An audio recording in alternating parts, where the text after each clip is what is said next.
Welcome to this video. I am here with one of my mentorship students, Julius. Hype. And today we're gonna talk a bit about him, about the mentorship program, and also how, when we started working together, you were working 16, 17 hours a day. Yeah, pretty insane hours. Pretty insane hours, and now you're working, you're working hard, but you have more freedom, you have more focus, and see what will sort of happen. So let's start in the beginning, before we started working together. Can you tell me how you were working, how your life was sort of? Well, as you said, I was working like 16 hours a day, which meant like I didn't have any kind of structure. So I was actually in high school at this time, so it meant that I was like waking up super early to school, and when I came home from school, I basically started working, and I worked up until sometimes at 5 a.m. And then I slept for a couple of hours. I went to school again, and this continued for a couple of months, and I survived that for somehow. I don't know how. But then it started getting worse when I got out of school. So I kept on working like even more insane hours, and at some point I just lost interest on everything. Like I couldn't keep up with all the projects that I was doing. I wasn't focused at all. Even though I was working 16 hours a day, I think like with the focus that I nowadays have, I could have done that in like a couple of hours. So basically no structure, not any kind of balance. I was making money. I was like making money at that point, but it was just unbalanced, and I wasn't fulfilled with what I was doing. What you were doing, I think, you know a lot of young entrepreneurs, young creatives. Is that something that you see more often? Yeah, it's like this thing. I used to also promote it in a way that you have to like hustle, you have to work super hard, and it was this thing for me that I thought like this is the right way to do it. Like see, like I'm getting so much done. But I didn't know any better. So I think it's something that is kind of misinformed kind of in social media currently, especially young people see that all these people are like posting like hustle, and then they think that they have to like work insane hours, which is not the case. Of course you have to like work smartly and work pretty long hours, but it doesn't mean that you have to like mess up your whole life to get something done. I think that's a very important point what he's saying, because I think I've said it before as well, like the amount of people who tell bullshit on social media and say these things, it's annoying. And if you think about how you felt also physically and mentally back then compared to now, is that also a big difference? It's like night and day. Mentally I was totally broken at that point, because I couldn't like keep up with my thoughts. I was just like all over the place, and that was the time when my Instagram started growing extremely fast.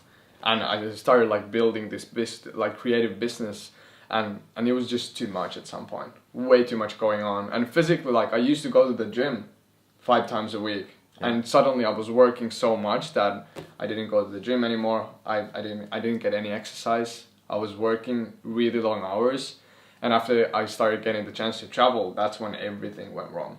So that's when like all the structure, and I got insane experiences, but I was so tired during those trips all the time that I don't even remember some of them. Like I don't remember them, and it's kind of sad because I went to like 15 countries, but I don't remember some of those experiences because of being so tired and stressed all the time. That's a waste. It is kind of. It is. So let's flash forward a bit. So what has changed? Like what, if you compare it to how you felt in those days and what you did, what has changed for you? Well, first of all, every single day I wake up, I hope you wake up every single day. Every single morning when I wake up, I have routines. I plan my days. I don't work insane hours. I have structured my work days. I make sure that I get the exercise. Usually I go for a run in the morning. And not to go too much in detail with all these things, but basically what has happened is that I currently have outsourced almost everything, because I was doing everything on my own. So nowadays it's outsourced to employees, which gives me more time to focus on only like the parts that I love doing, which is creating images, creating videos.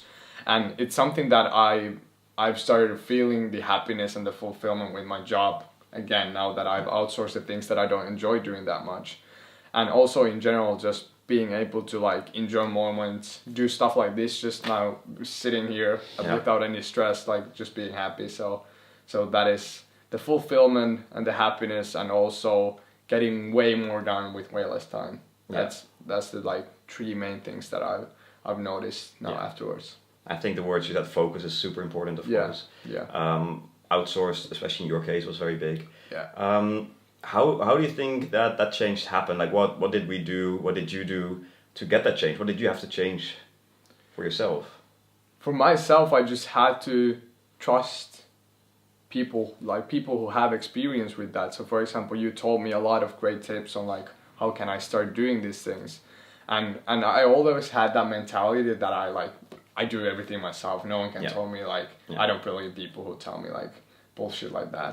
Yeah. But I kind of just shut up, listen what you had to say, and it made a huge difference. So I stopped questioning and I started trusting other people, and that was huge also with getting the employees, because I had to start trusting other people to do my work, and that was hard in the beginning, but I'm glad that I made that change.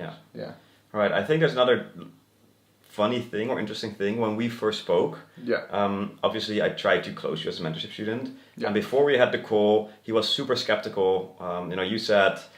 Extremely skeptical. Yeah, it's gonna be like, okay, we can have a call, but I don't really like mentors, or like almost those words. What made you say that? So I had this really negative image in my head, because when I started growing on Instagram, of course, like a lot of people saw that, okay, there's a huge opportunity for this kid to make money, and they saw it as a way of making money out of me. So what they did, they just messaged me and said, hey Julius, I can help you with this. You don't have ads set up, you don't have this set up, and I was like, okay, let's book a call.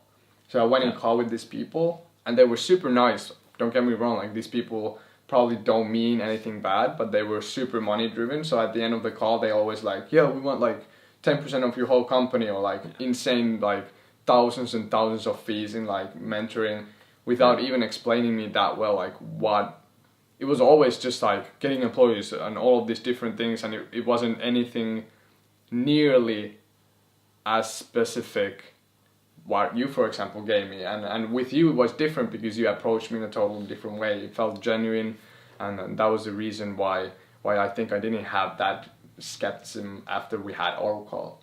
Of course I had like a tiny bit of that, but I just kind of realized that now I have to shut up and see where this is gonna go. Yeah. I think for a lot of people who are probably watching are maybe looking for a mentor, for some guidance, or are hoping to become a mentor one day. What would you say to them? Like, especially if they're, let's start in the first one. If they're looking for a mentor, like what is the key things to look out for, not to get, because I agree with you, there's a lot of people who pretend to be a great mentor, but The biggest thing that I see that I hate is that some of these mentors, they make all their money from mentoring. So their business model is mentoring, but they don't have any background in business, or they don't have experience any of these things themselves. They just studied like how to mentor people, for example, but that's like something that you have to have the experience for. You can't fake mentoring.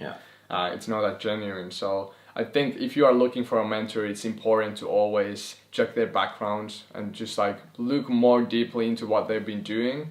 And Bob seems super genuine, and that's kind of like how the reality is. And you are gonna be skeptical at first, but remember that it is something that will help you a lot if you just shut up and listen and do the things that you're told to do. Because of course, like if you get a mentor, it doesn't make any sense to get it if you're not gonna like adapt to the things that the mentors tell you to do. Yeah, I think what you say is funny because also, you have courses where you teach people like insane skills with Photoshop. Yeah. But you show every day or every, however often you post that you can do this. So it's worth, buying your course because you show that you do it. And basically, what I think, I have a business, so I show that I know what I'm doing. Yeah. That's why people book. And I think that's a very good one, whether you want to buy a course, whether you want to look for a mentor. Because there just has to be that proof of having the experience. Yeah. And that comes down to just having a story, just having some like genuine interaction with people instead of this like, hey, let's book a call. Hey, I can help you with this. And then it's like, give me your money. Yeah. It's just like stupid in my opinion. Yeah. I have one last question for, a lot of young digital artists, entrepreneurs, hopefully watching. What would your top 3 tips be for them to start their business, grow their business or their brand or whatever? First thing is just to start documenting your journey. That is one of the things that I regret that I haven't done as much as I should have. Yeah. And one of the reasons why I didn't do it was that I was too scared to talk to this thing. Yeah. And I was just kind of like, I felt awkward talking to a camera. But now when I think afterwards, I sometimes think that it would be so nice to have some clips when I've been struggling with business, or when I've been struggling with Instagram, or just like when I was like having all these stupid work hours, it would have like been fun to follow that journey.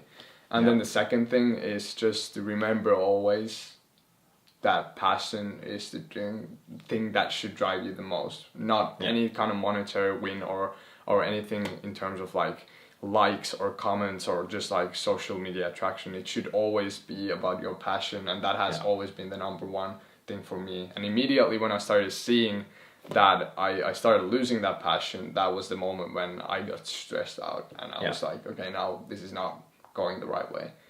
And then the third thing is always remember that you can't do everything alone. You just can't. It's impossible. And I started noticing that when I was doing all these things by myself, and I couldn't keep track of it. So those three things. All right. I think that's very good advice. All right. Thanks, Julius. No worries. I hope everyone enjoyed this. Yep. If so, follow both of us. Everywhere. There will be somewhere links down below. And remember to watch Bob's videos in the future. They're really good and informative. Cheers. See you guys. Yep.